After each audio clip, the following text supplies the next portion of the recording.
Los misterios de Noé y el diluvio.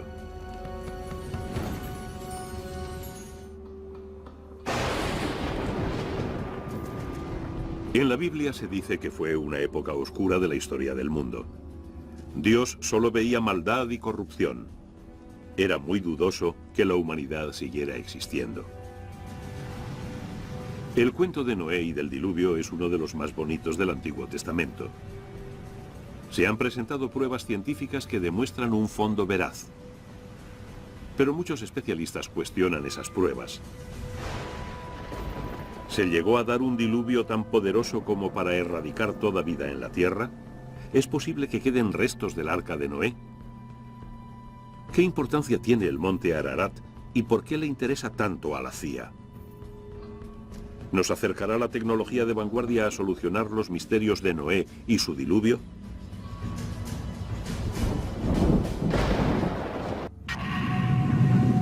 A lo largo de la historia de la humanidad han surgido numerosas historias sobre inundaciones cataclísmicas que se llevaban a la humanidad por delante.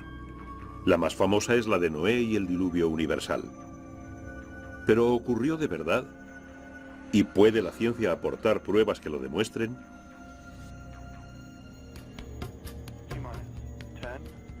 T-10, 9, 8, 7, 6, 5, 4, 3, 2, 1. Ignición y despegue.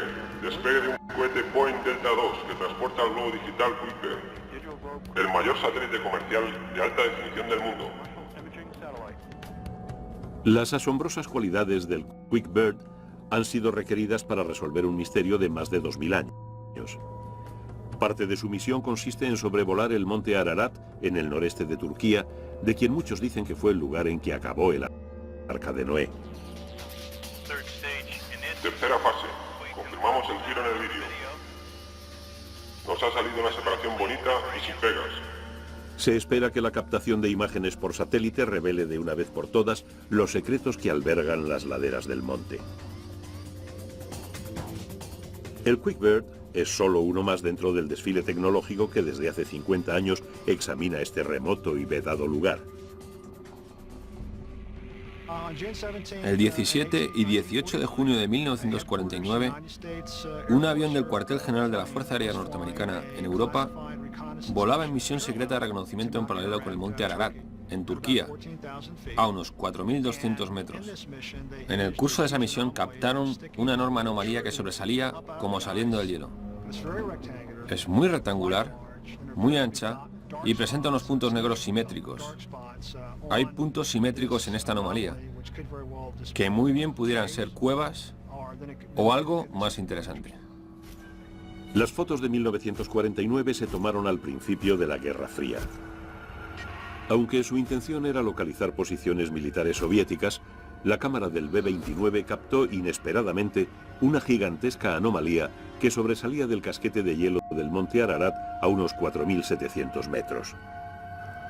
Hubo infinitos rumores por todo Washington sobre si la CIA estaba investigando el caso de la llamada anomalía del Ararat. En los siguientes 20 años se siguieron tomando fotos de la anomalía desde aviones y desde satélites. Todas se clasificaron alto secreto. Sin embargo, la CIA nunca ha reconocido oficialmente la existencia de tal anomalía. El monte Ararat está en el más remoto rincón oriental de Turquía, justo al lado de Azerbaiyán, Armenia e Irán. Desde el punto de vista geoestratégico, no es buen barrio. La antigua Unión Soviética queda a unos 18 kilómetros y tienes a Irán a 29 kilómetros. De modo que el monte Ararat ha sido una zona militar restringida en los últimos 50 años. El monte Ararat en sí mismo alcanza los 5.200 metros, por lo que es un pico muy impresionante, muy ancho. En términos de volumen, puede que sea una de las montañas más grandes de la Tierra. Dada la altitud de la montaña, se producen todo tipo de variaciones climáticas según se asciende. Está recubierta de nieve la mayor parte del año, a veces con numerosas capas de hielo. Al pasar los años, se van formando capas de hielo una sobre otra, de modo que buena parte del hielo está formado por capas de hielo que se han ido depositando. Observarán que hay muchas nubes en esa zona. Es una característica bastante permanente. El clima del monte Ararat es muy difícil de determinar. Y ha sido otra de las características que han impedido que expediciones a gran escala visitaran la zona. A pesar de las brutales condiciones, algunos han arriesgado sus vidas por saber qué había en la montaña. En el 275 a.C., el historiador Berosus declaró que había un barco en la cima del Ararat. Incluso en el siglo XIII, el muy viajado Marco Polo afirmó que había visto el arca de Noé allí mismo. Muchos otros siguieron sus pasos. ¿Por qué se pone la gente a buscar algo? Quiero decir, ¿por qué limitarnos al arca? También hay gente que busca el grial. Hay quienes buscan la Vera Cruz. A la gente le encanta tener algo tangible en lo que puedan poner la mano. Si se pueden encontrar piezas del barco y se pudiera estar razonablemente seguro de ellas, en Turquía o en el monte Ararat, estaría demostrado más allá de toda duda razonable que la historia ocurrió. Entonces reflejaría adecuadamente la palabra de Dios. Si pudiéramos apuntar exactamente dónde se encuentra el arca, entonces sabríamos con seguridad que el texto bíblico es un auténtico texto histórico. El primer buscador moderno del arca fue un profesor alemán, el doctor Friedrich Parrot. En 1829 visitó el monasterio de Smiatzin, al pie del monte Ararat. Declaró que los frailes le habían enseñado maderas, manuscritos y objetos originarios del arca de Noé. Su libro impulsó a muchos otros a realizar el duro viaje a la montaña para ver lo que allí había. En 1955 el industrial francés Fernand Navarra, acompañado por su hijo, escaló la ladera noroeste del monte Ararat en busca del arca. Entraron por una falla del glaciar y descubrieron un trozo de madera de 1,5 metros. No se trataba de un tronco, sino de un trozo obviamente cortado con una herramienta. La película de Navarra y su libro El arca de Noé, Yo lo toqué, provocaron una sensación internacional. Pero el descubrimiento se había realizado a más de 300 metros por debajo de la anomalía del Ararat. Y cuando se realizó la datación por carbono, se llegó a la conclusión de que era de los siglos IV o V antes de Cristo, es decir, demasiado reciente para venir del diluvio. La llamada de Dios también ha hecho subir a muchos otros por la helada ladera del Ararat. Mi amigo James Irwin fue el piloto del módulo lunar del Apolo 15. Caminó sobre la Luna y allí recogió muestras. Mientras paseaba por la Luna, se fijó en una piedra especialmente brillante y blanca. Mira eso, ¿a que no sabéis lo que acabamos de encontrar? Creo que hemos encontrado lo que venimos a buscar. Una piedra, sí señor. Se acercó y enseguida comprendió que esa piedra iba a tener mucha importancia. De hecho, los geólogos la llamaron más tarde Piedra de la Génesis, porque era muy importante. Nos informaba sobre la génesis de la Luna. Jim Irwin me dijo más tarde, te lo juro por Dios, sentí como si alguien, y naturalmente, ¿quién podía ser sino Dios?, me tocara en el hombro y me dijera, mira eso. De modo que se obsesionó con la idea de que la inspiración divina le había hecho fijarse en esa roca y traerla de vuelta. Irwin, que siempre había sido hombre religioso, se hizo aún más devoto cuando volvió a la tierra. Sintió la inspiración de escalar el Ararat para buscar el arca de Noé. Me dijo, subí y no pude escalar ni por allí ni por allá, pero juro por Dios que vi una gran extensión, como sobrelevada en el centro y con costillas alrededor, como si se hubiera cogido en esa gran barca y se le hubiese dado la vuelta y la hubiesen dejado allí en donde dejó marcas. Hizo un segundo viaje para tratar de alcanzar esa zona, pero desgraciadamente se cayó en ese segundo intento y al final murió de sus heridas. De modo que hay gente que cree firmemente en esa idea. Él fue uno de los que tuvieron que ir para demostrarlo. y le costó la vida.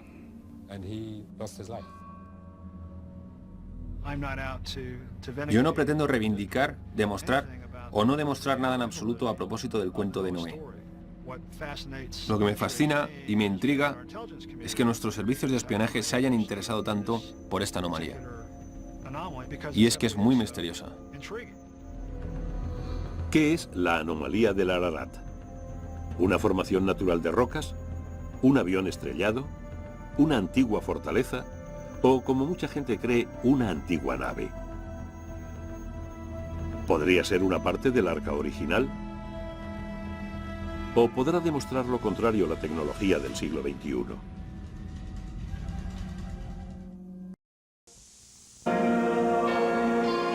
Regresaremos con más Infinito Místico.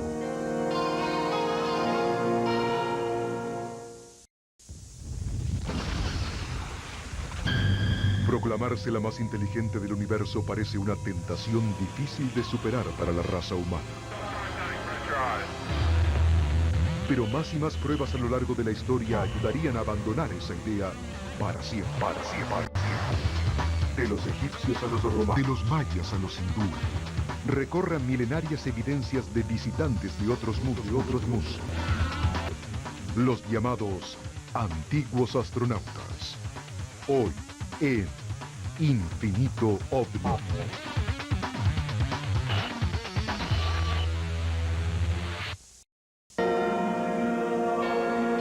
Continuamos con Infinito Místico.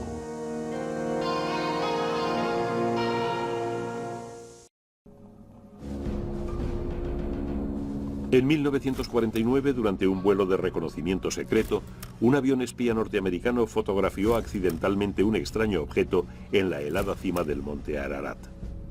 Las fotografías de la denominada anomalía del Ararat fueron inmediatamente clasificadas como alto secreto. Durante años, el profesor de Derecho Porcher Taylor ha luchado para que se hicieran públicas.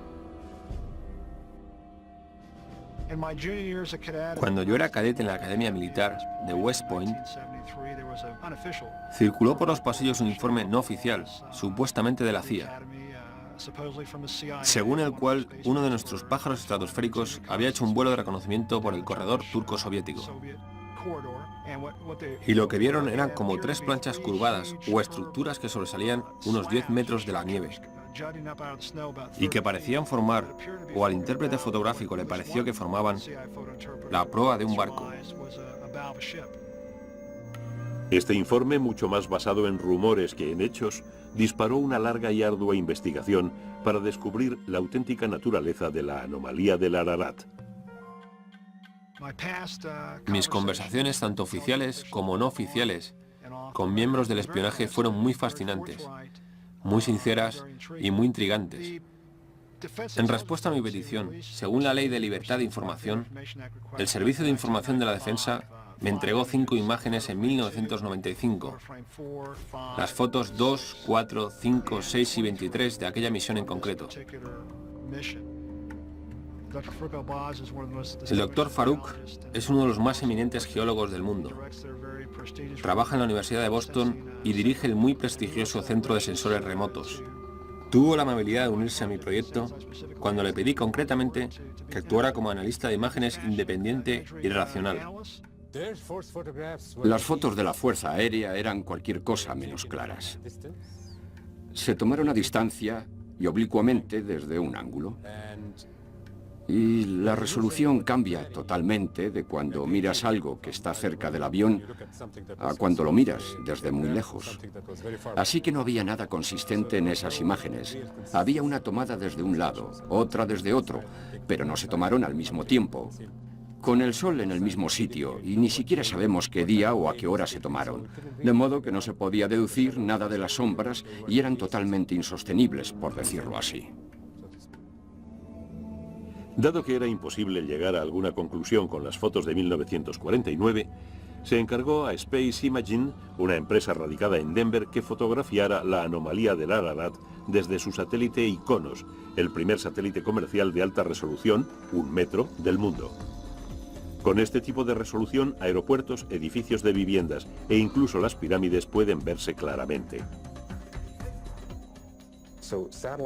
Las imágenes de satélite te permiten mirar grandes extensiones de terreno al mismo tiempo y tratar de comprender su naturaleza espacial, la relación espacial entre esos objetos. También te permite diseminar los resultados, distribuir las imágenes a un montón de gente, de modo que muchos ojos se fijen en ellas. Muchos investigadores diferentes pueden dar su opinión, mientras que las expediciones tienden a centrarse en uno o dos individuos. Hasta que se lanzó el Iconos, ningún satélite tenía la capacidad de captar el punto concreto del monte Ararat. Pero en octubre de 1999 y de nuevo en agosto y septiembre de 2000, Iconos tomó varias imágenes de la anomalía del Ararat. El área en la que nos vamos a concentrar principalmente es esta de aquí. Y vamos a fijarnos concretamente en este detalle al que llamamos el pico del pájaro. Es una zona en la que no parece que haya mucho volumen de nieves eternas. Parece una zona de roca expuesta, que desde el aire parece una cabeza de pájaro. Es lo que hemos estado utilizando como principal punto de orientación para localizar la anomalía del Ararat.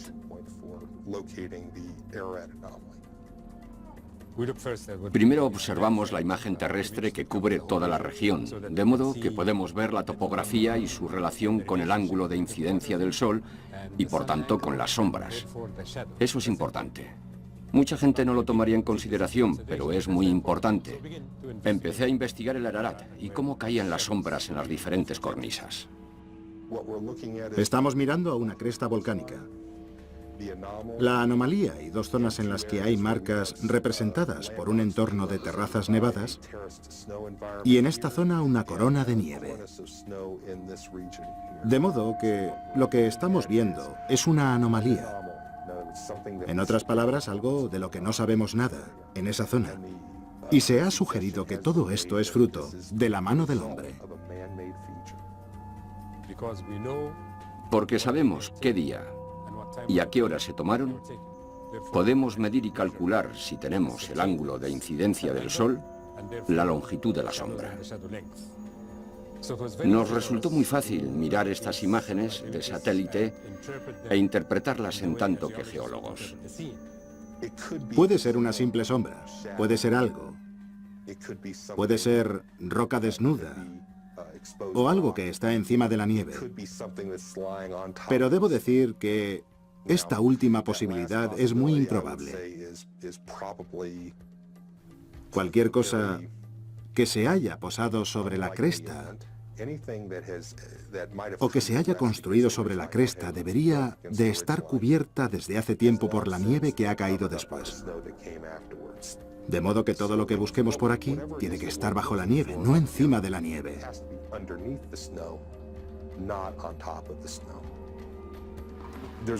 Solo se pueden encontrar dos tipos de materias ahí arriba: rocas o madera. Si miramos estas puntas de aquí y las insertamos en el contexto del Arca de Noé, podríamos decir que se trata de mástiles, es decir, elementos del barco que se han roto.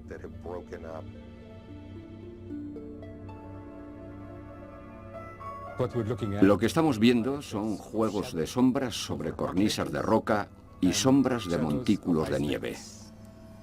Para mí no hay duda. Mi primera impresión, es decir, si alguien me apuntase a la cabeza con una pistola y me dijese que tomara una decisión de inmediato, es que probablemente son de origen natural. Estamos mirando a una sutil interacción entre la nieve, los ángulos de luz, las nubes, la escabrosidad de las rocas, etc. Puede que esté ahí. Yo no puedo afirmar que no esté. Todo lo que sé es que basándonos en las imágenes que hemos visto, eso no es. Desde 1991 el gobierno turco ha cerrado el acceso al monte Ararat por razones de seguridad. Todo esfuerzo que pretenda revelar los secretos ocultos de la montaña requerirá una tecnología más avanzada. Durante siglos, la fe religiosa predominó sobre la ciencia en todo lo referente al Arca de Noé. Muchos creyeron que la narración bíblica era un documento histórico fiable sobre acontecimientos reales. Pero esta antigua tablilla descubierta en el siglo XIX nos muestra una prueba irrefutable de lo contrario.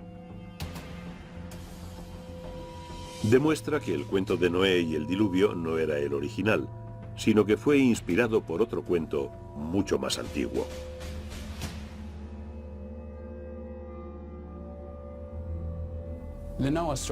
El cuento de Noé contiene todos los elementos principales del folclore: una amenaza contra la humanidad, el sentido de la precariedad de la vida, peligro y la posibilidad de relacionarse con lo numérico, es decir, con lo divino.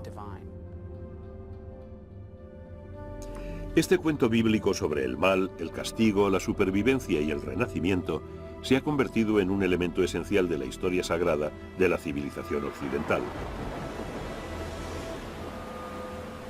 Los que consideran que se trata de una verdad literal, creen que se trata de un informe sobre cómo toda vida estuvo a punto de desaparecer de la faz de la Tierra.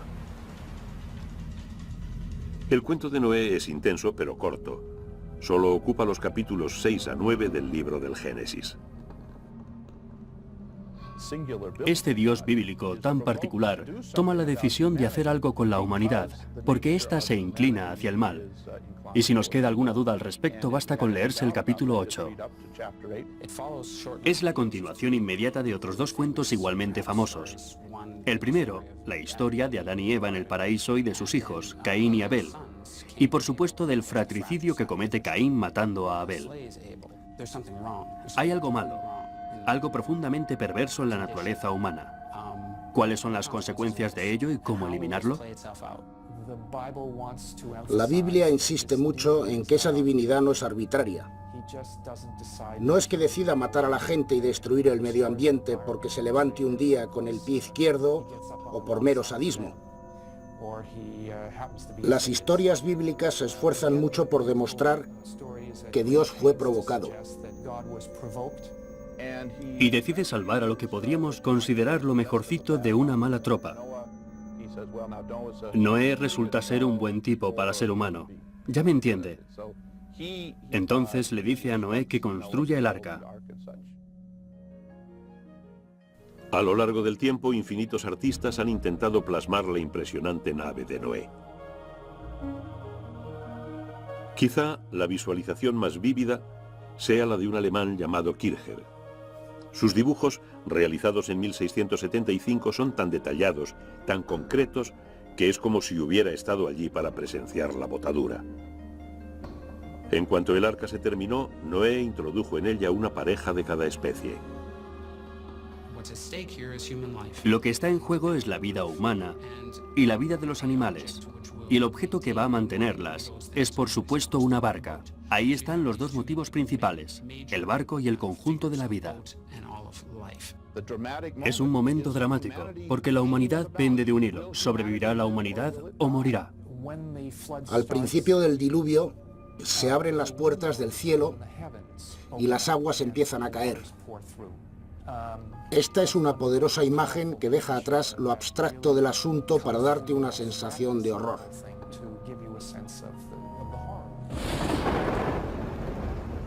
La Biblia dice que pereció toda carne y todo lo que pulula sobre la tierra. Solo quedaron Noé y los que iban con él en el arca. Finalmente varó el arca sobre los montes de Ararat. Noé envió primero a un cuervo y luego a una paloma para encontrar tierra firme. La paloma volvió con una rama de olivo, señal de que las aguas habían descendido. Noé y su familia salieron del arca para saludar a ese nuevo mundo feliz. El cuento de Noé y el diluvio es indudablemente potente, pero ¿es cierto? ¿Dónde, cuándo y cómo se originó? Incluso en su época era un icono cultural. Mucho antes de que el primer narrador bíblico cogiera su cálamo y se pusiera a escribir la versión bíblica, tenía ya siglos de antigüedad. Los retazos de tradición oral son como un mosaico que puede ensamblarse de diferentes maneras. La cultura hebrea los recibió de otras culturas orientales y finalmente los cristalizó, por decirlo así, ordenó el mosaico en una nueva configuración acorde con su propia tradición. ¿Cómo se comunicaba la gente? Está claro que tuvieron que comunicarse hablando unos con otros. Tienen que haber existido ancianos, y en la Biblia así se dice, que actuaran de narradores y cuya preeminencia política y social se basara en el hecho de que eran los guardianes de las tradiciones de la comunidad. Las primitivas historias de la Biblia se fueron transmitiendo de generación en generación durante miles de años antes de que fueran puestas por escrito alrededor de 1200 a.C. Curiosamente, en el texto escrito aparecen numerosas repeticiones e incoherencias. Por ejemplo, en el Génesis 7, versículo 12 se dice: «Estuvo descargando lluvia sobre la tierra 40 días y 40 noches». Pero el versículo 24 afirma: «Las aguas inundaron la tierra por espacio de 150 días». ¿Por qué nadie se dio cuenta y lo corrigió? Está claro que no fue el resultado del esfuerzo de una persona que se sentó a escribir desde el versículo primero hasta el final. Se trató de un esfuerzo en el que en algunos casos se tomó material oral y en otros, desde luego, material escrito, para reordenarlos, reconfigurarlos y darles una presentación más armónica. La mayoría de los especialistas señalan la presencia de dos narraciones diferentes y parcialmente incoherentes en la historia de Noé. La fuente Y o yavística, la más antigua, y fechable alrededor del 1200 a.C., cuando las tribus de Israel se asentaron en lo que luego fue la tierra de Israel. Y la fuente S o sacerdotal, probablemente escrita después del 586 a.C., cuando los judíos fueron deportados a Babilonia. Lo que leemos actualmente en la Biblia de los Hebreos o Antiguo Testamento es una combinación, un esfuerzo por reunir las dos fuentes, Y y S, de modo que cuando se lee la historia se encuentran aparentes contradicciones. Es como si hubieran tomado Y y S y las hubieran barajado como cartas. Por un lado está Y y por el otro S. Las juntaron y tenemos, por ejemplo, 3 frases de Y y luego 3 frases de S, y así sucesivamente.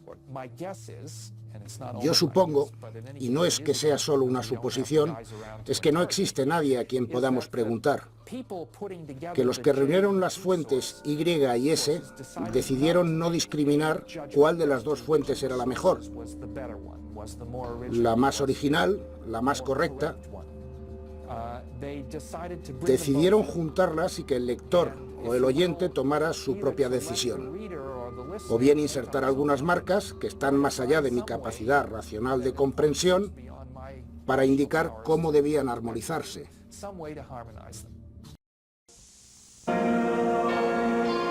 Regresaremos con más Infinito Místico.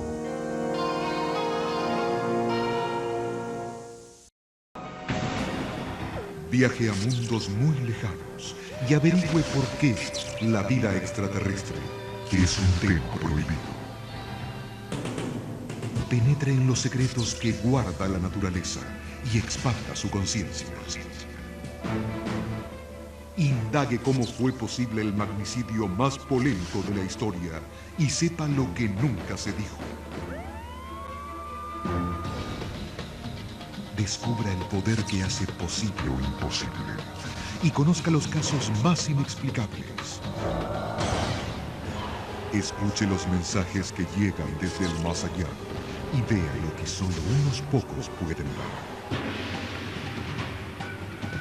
Lo asombroso, lo fantástico, lo increíble, lo extraordinario. Infinito, señal del nuevo milenio.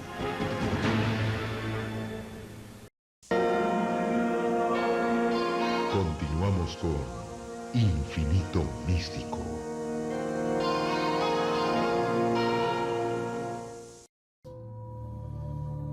Los cuentos sobre el diluvio son comunes a numerosas culturas de todo el mundo.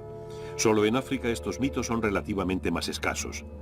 Hasta el siglo XIX los estudiosos estuvieron seguros de que la Biblia contenía la quinta esencia de la historia del diluvio, la fuente de la que habían salido todas las demás. Pero en 1853 se realizó un sorprendente descubrimiento que llevó a los especialistas a admitir que todo lo que sabían era erróneo. En las ruinas de la Biblioteca Real de Nínive, en el actual Irak, se desenterraron unos 25.000 fragmentos de antiguas tablillas babilónicas.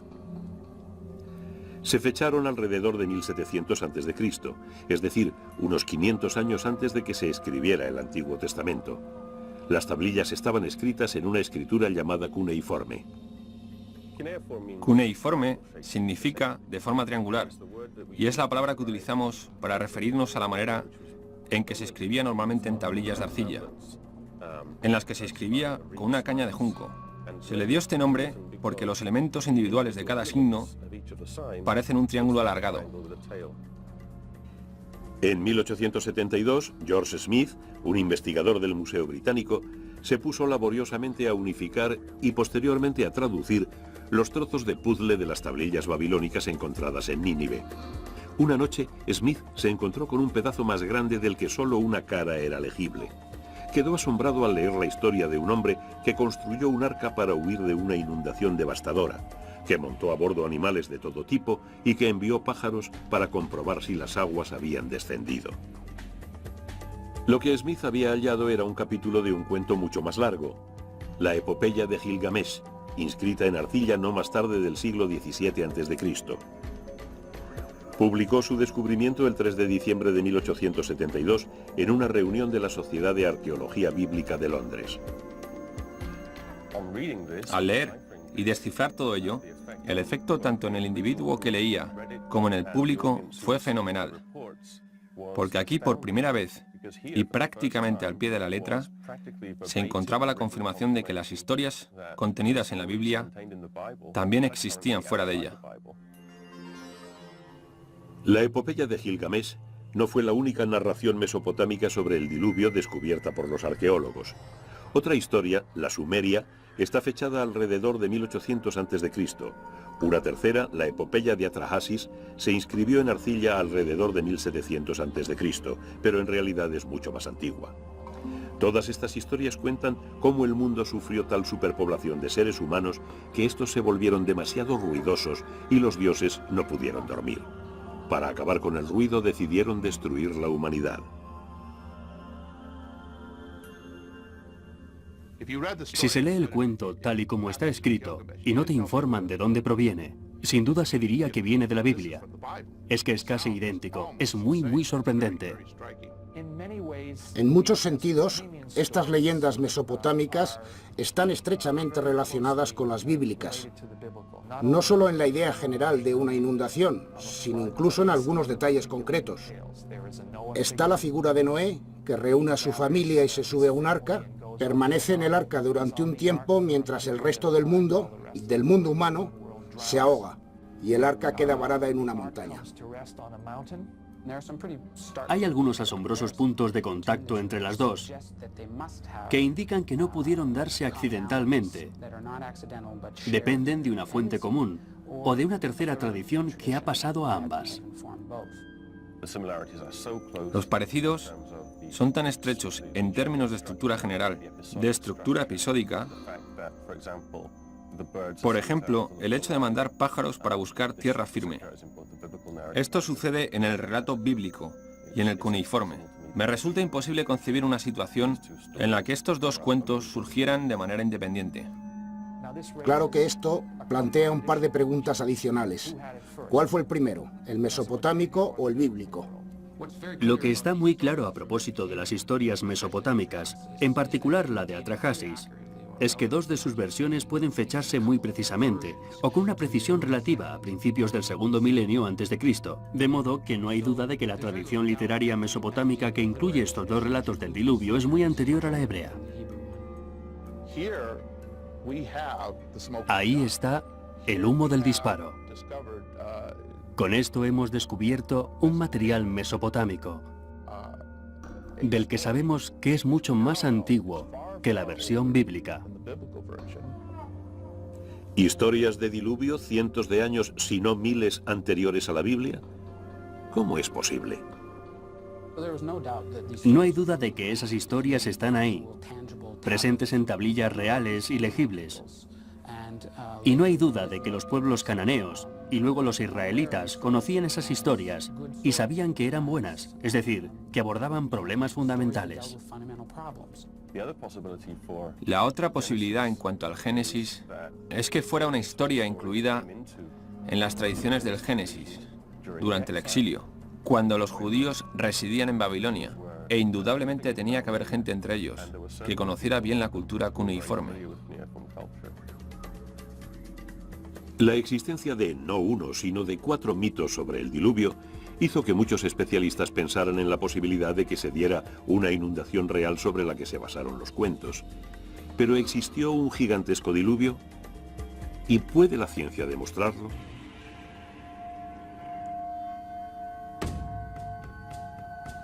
Durante siglos muchísima gente ha tratado de hallar el eslabón perdido entre la Biblia y la historia.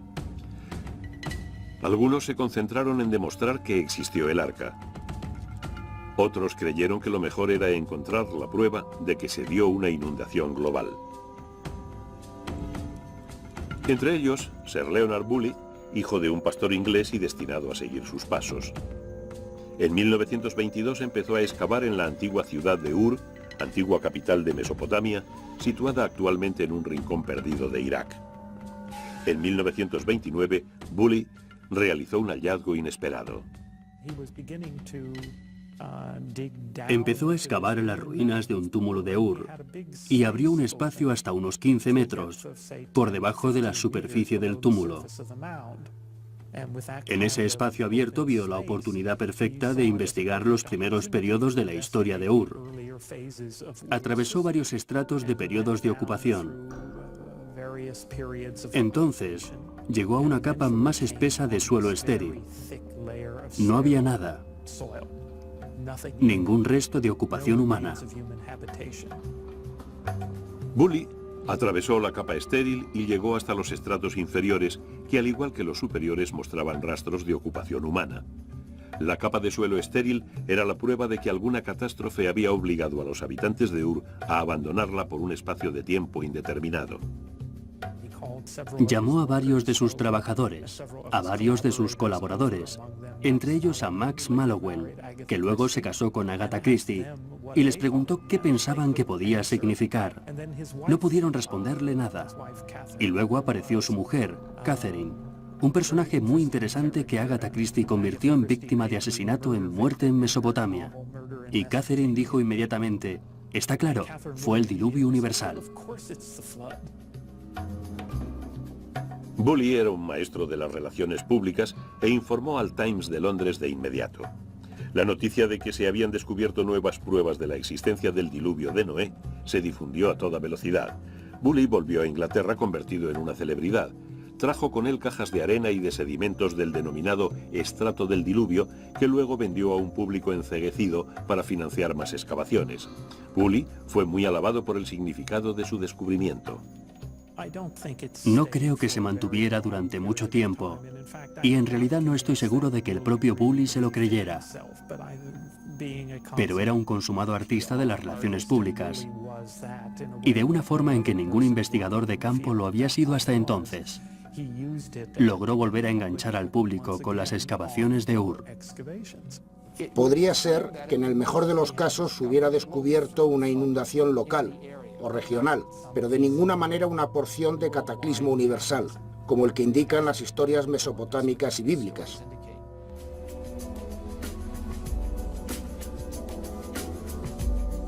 En 1997 se publicó una nueva teoría que cambió por completo la visión que tenía la gente, la prensa y los profesionales del diluvio y de Noé. Afirmaba que hace unos 7.500 años el nivel del Mediterráneo subió drásticamente. Supuestamente habría un paso muy estrecho que mantenía las aguas del Mediterráneo y a consecuencia de algún accidente sísmico, un terremoto o algo similar, el Mediterráneo rompió esa barrera y se desparramó por la zona del Mar Negro.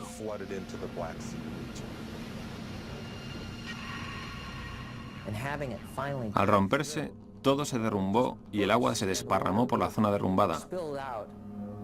Imaginemos una situación como la de las cataratas del Niágara, pero 10 veces más grande, con un gigantesco flujo de agua inundando el Mar Negro.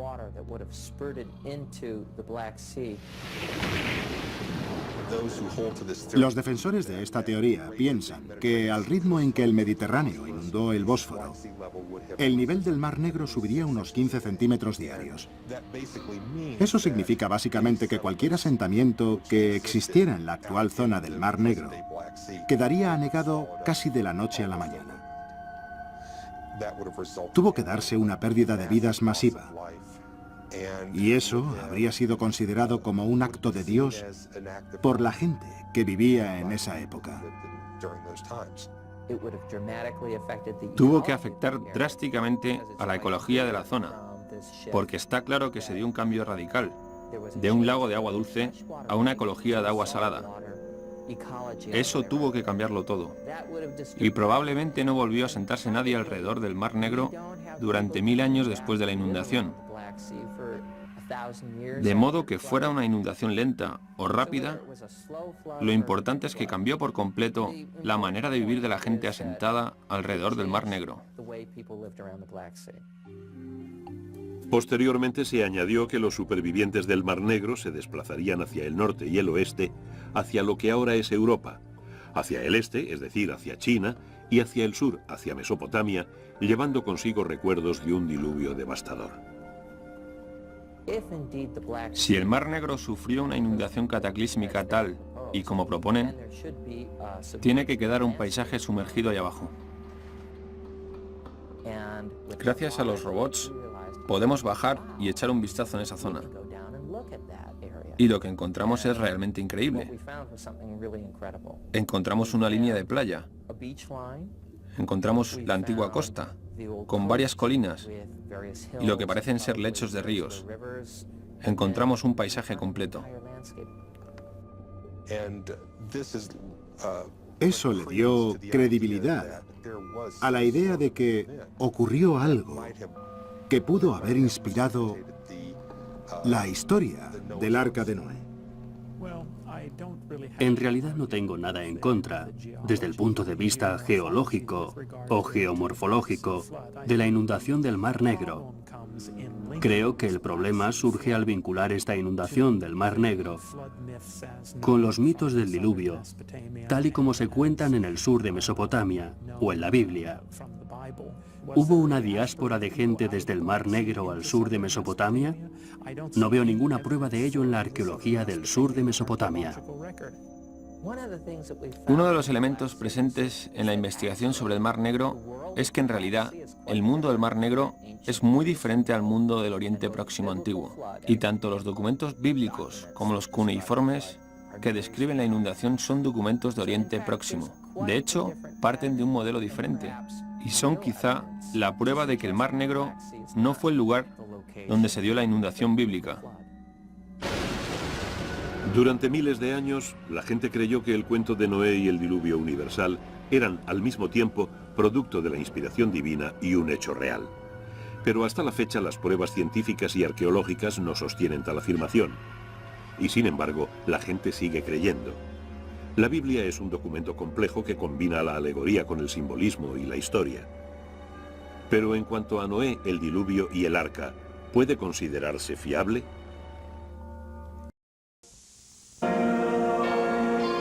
Regresaremos con más Infinito Místico.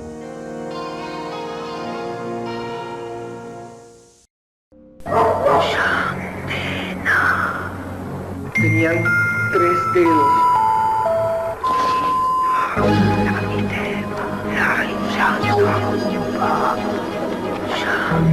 Las ciudades se hunden en el mar. El fuego baja de las nubes. Vi la cara de un ángel. Nuestra civilización destruida. ¡Paredes no me pueden retener! Mira, mira. ¡Yo mismo no las dejé nada! ¡Tienes mi cuerpo! Pero no mi alma. No queda nada. Existe otra realidad y un solo canal te la muestra. ¿Estás preparado para verla?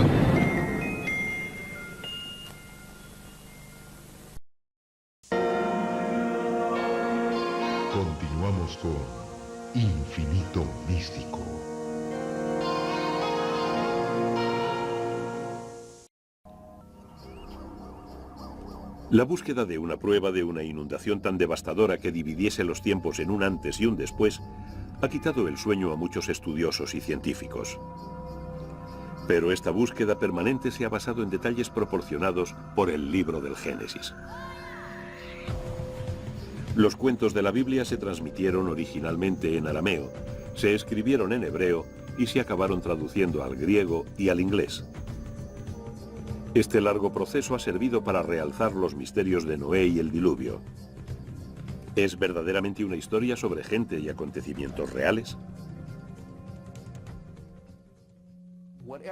Cualquier acontecimiento real e histórico que pueda ocultarse tras estas historias está tan profundamente enterrado en el pasado, incluso contando desde el tiempo en que los escritores bíblicos realizaban su trabajo, que es muy difícil hablar de estas historias como historia del diluvio.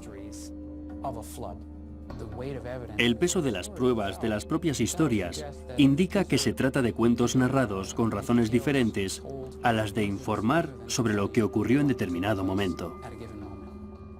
La gente que escribió este cuento no lo escribió meramente por entretener y contar una bonita historia sobre Noé. Tenían un proyecto grandioso y serio. Trataban de definir quiénes eran. Trataban de definir quién era su Dios. En cuanto al diluvio, si se pretende considerarlo históricamente, hay que considerarlo así en otro sentido. Concretamente, hay que fijarse en qué nos dice sobre la visión del mundo, sobre la mentalidad de los escritores que transmitieron la historia. Es más, si usted prefiere, un texto sobre ellos mismos que sobre el diluvio. Hoy en día, la mayoría de los estudiosos concuerdan en que los autores de la Biblia hebrea trataban de realizar una afirmación teológica, que emplearon muy libremente las metáforas y el simbolismo y que no intentaban que sus datos sobre un diluvio universal fueran tomados como una verdad literal. La historia sobre la inundación de Noé no nos llega como un testimonio documental sobre un acontecimiento concreto. Es más bien una reflexión, aunque con gran cantidad de detalles, sobre el pasado, pero no por ello deja de ser una reflexión.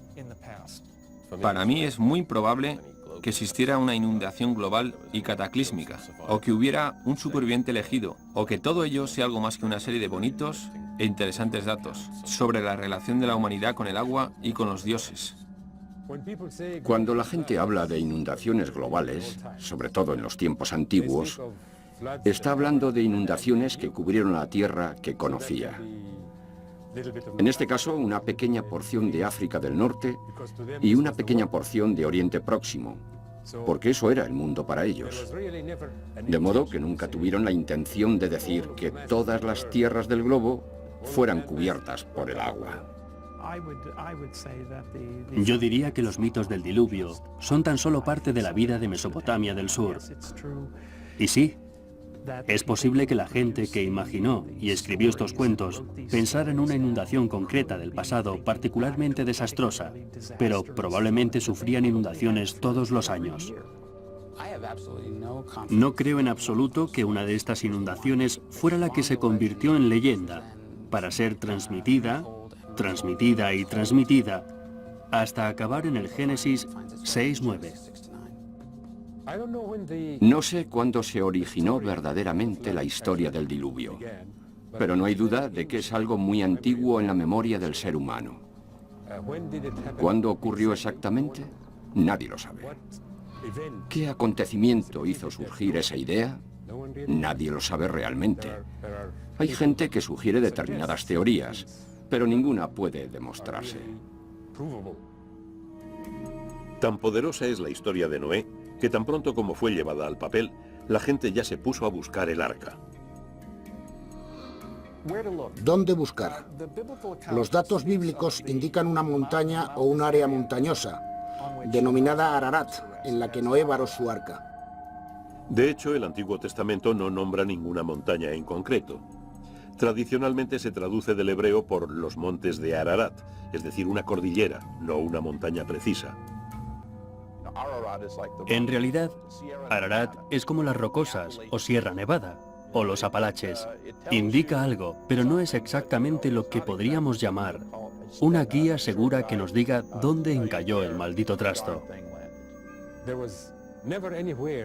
Nunca se ha escrito en ningún lugar que el monte Ararat sea el lugar en el que Noé varó el arca.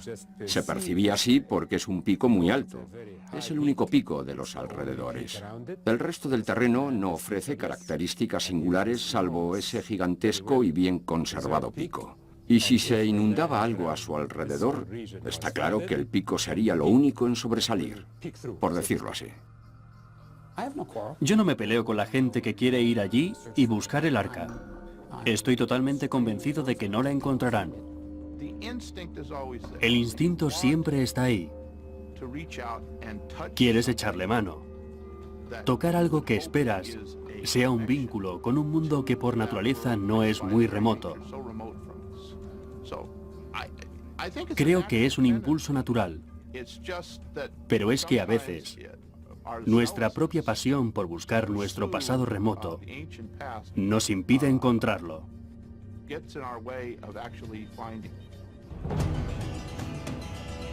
Pero al cabo de numerosos milenios sigue sin existir una prueba definitiva de la existencia de una inundación global, ni de la localización, ni siquiera de la existencia del Arca de Noé.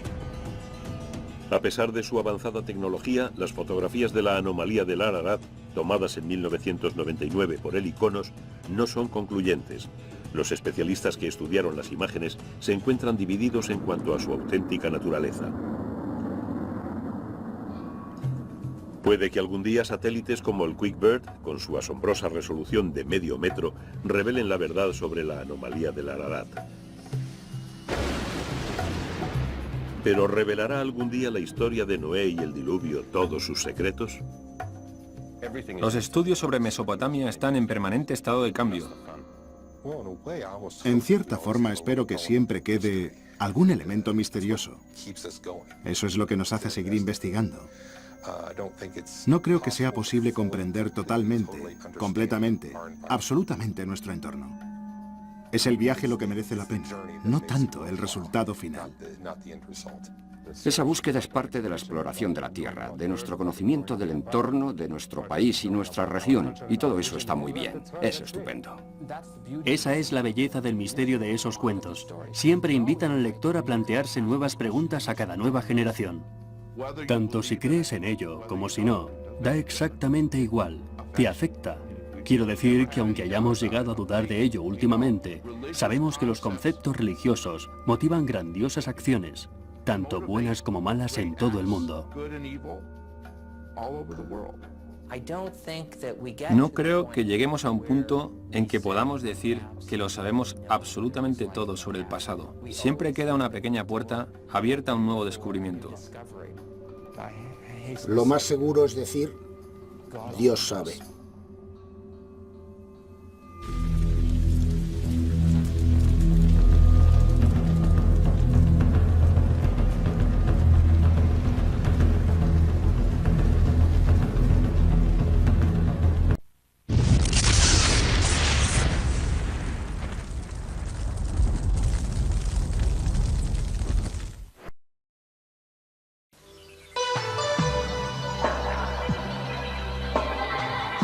Usted está viendo Infinito.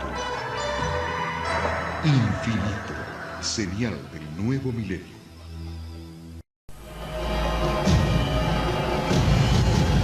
Cada minuto, de cada hora, de cada día, ocurren eventos inexplicables. Incidentes, fenómenos, encuentros, ritos, experimentos.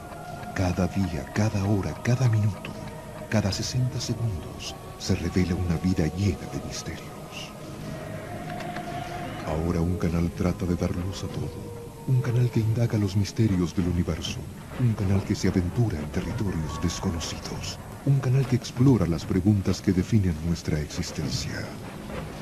¿Estamos solos en el universo? ¿Existe la vida después de la muerte? ¿Quién construyó las pirámides? ¿Se puede predecir el futuro? ¿Podemos mover objetos con nuestra mente? ¿Existe el infierno? ¿Se acabará el mundo en el año 2000? ¿Es la historia una gran mentira?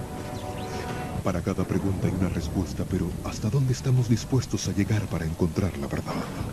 Desde Machu Picchu al Chupacabra, desde los aztecas al zodíaco, desde los extraterrestres a los ángeles. Esto es Infinito. Un viaje hacia lo desconocido, una exploración de lo inexplicable.